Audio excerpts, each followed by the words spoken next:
G'day people, this is Sharpino here, welcome you guys to week 3 of the PMC Wi-Fi Battle League that we have here. Enjoying it so far. We managed to get ourselves a win 2-0 against the Jersey Joggles last week, but this week we're going up against the Great Lake Greninjas, and guys, every week just gets more and more intimidating for me because I just get intimidated by a lot of Pokemon I see all my opponents happening. So our opponents team for this week, as you guys can see on the screen here, I've got it there on the bottom. We're going to have a Clefable, a Magnezone, a Gligar, a Greninja, Kyurem, a Rotom Heat, a Tornadus Incarnate, a Hitmonlee, a Jellicent, Tauros, and a Mega Scissor. So definitely a lot of Pokemon that can definitely be a threat to us as far as our team and everything else. We picked a team this week. I ran through a few calcs and everything else, and I'll explain as we go along what my reasons are for certain Pokemon and what decisions I've made. So first we have our Talonflame here with Charty Berry. Now, Charty Berry, if you guys don't know, it can do two things for us. So the first things first, is that Charty Berry is going to reduce one super effective hit of rocks for one turn. Now, that doesn't include Stealth Rock, it just has to be a super effective rock type move, it will Harbour. The other thing is, with Natural Gift, it becomes a rock type move. So, I've noticed a lot of Pokemon on his team, like the Rotom Heat and the Kyurem, that this could definitely put in the work against it, because a Brave Bird would only do about 55% as best, as I calculated it, even Adamant. So we Gale Wings, so we got the Flare Blitz, Brave Bird, Natural Gift, and the Roost. So definitely, like I said, I'm pretty happy with the set here. Like I said, the Charty Berry will be kind of the secret weapon that we can use against the some threats that might wall it, like I said, the Kyurem or the Rotom Heat. Next we have the Mega Sableye, the Sableknight, Prankster, obviously standard set, Knockoff, Shadow Sneak, Will-O-Wisp, and Recover. So looking at all the Pokemon in his team, I do think there's going to be a lot of potentials for things like Scarves and everything else. So I definitely see that Knockoff will definitely be a good move to scout, especially for physical Pokemon like the Tauros and maybe the Kyurem if he wants to bring in physical, if not special. But overall, I still think that the Mega Sableye can do a lot of work. The only thing that could be an issue for it is against certain Pokemon, like if it's a special Kyurem or the Clefable and all that, but that's where we have other Pokemon to kind of be the kind of voice of reason.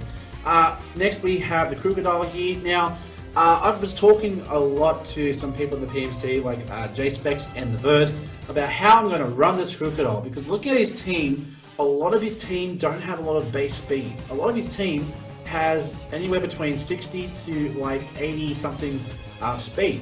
And honestly, Krookodile's speed being 92, we could take advantage of that and run up the Scarf, so still keeping its fast capabilities over a lot of the Pokemon, and just go for a bit of extra offensive hitting power. And the fact that we're running at Moxie means we can go for a possible sweep with it as well, because really there's only 1, 2, 3 Pokemon on his team that will get outspeed Krookodile. So that's why we're going to take advantage of that. We do have Earthquake, Crunch, Five Fang, and Stealth Rock. Now you guys might be wondering, why am I running Stealth Rock on Krookodile? Well, look at the Great Lake Greninjas team. He only has one way on his team to get rid of the rock. So if he doesn't actually get a chance to, once I get rocks on, they're going to stay there. And it's just going to help pretty much land our, well, hopefully land a win, hopefully, fingers crossed, but it'll help cripple his team because it restricts the amount of movement he has as far as switching Pokemon out. And it definitely hurts a lot of his Pokemon. Like you look, there's like, the Tornadus, the Rotom Heat, the Kyurem, just those guys there. So I mean, it goes without saying that the Stealth Box is a good move to have nonetheless. Next we have Suicune, Chesterberry, Sleep Talking set, Scald, Ice Beam, Rest, and Sleep Talk. This guy's main aim is to take on the Rotom Heat and the Kyurem, just because I feel like a special defensive wall. I think it could take maybe one Specs Draco Meteor, I'm pretty sure it can, and then we could probably set up the Ice Beam or something like that, or if we want to go for a Burn in case the physical, it's mixed, then you have the best of both worlds, I guess, for Kyurem. But Suicune here is just good to take on the physical threats, but in this case, I've made him to a special threat, so things like Rotom Heat and all that, unless he makes it like a modest, Rotom Heat with Volt Switch or Thunderbolt, then we might have a bit of a problem, but we are especially bulky, so that shouldn't be an issue.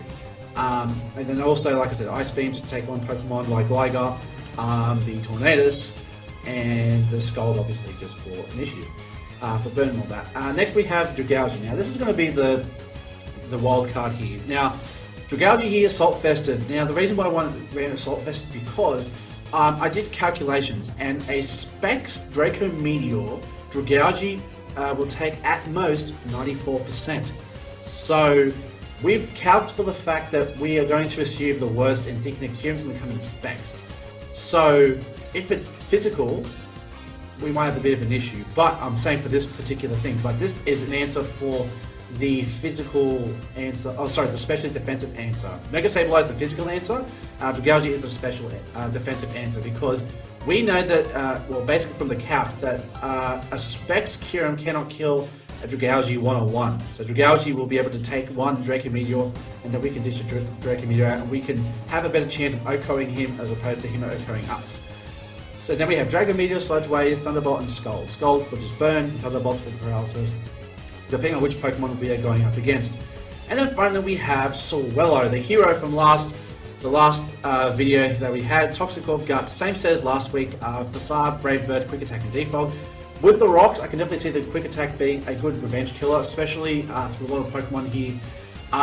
The only concern I have is the fact, for our team that is, that this is our only way of getting rid of rocks. So if he gets rid of Swellow, our answers to give him rocks is pretty bad. So it does cripple our Talonflame, but it's not overly the worst thing that happened. But we have Defog there as an option because he does have quite a few rock setters on his team. He does have the Clefable, he has the Gligar, he has the... I think that's pretty much it. They're the only two Pokemon that can possibly set rocks. But knowing him and seeing how I have a lot of Defoggers, but that rocks can actually hurt my team. Means that Swellow is the only way we have to get rid of it. So hopefully we can come with another win this week and keep the strike going. Hopefully we can go 2-1 instead of 1-2. But you know what? We're in it for fun. Like at the end of the day, like I said, I'm not a competitive battler. I am learning as we're going along here. So if I don't make the best plays and everything, don't get too hard on me. But I'm here for fun. You see my channel, I do fun, stupid stuff all the time. And like I said, best of luck to the Great Lake Greninjas. Check out his channel, link will be in the description down below to see what he's bringing for us and to see his side of the battle when it goes down. So, thanks for watching, stay tuned for the battle, and until the next time I see you guys, stay safe, stay sharp, and I'll catch you guys all next time. Later!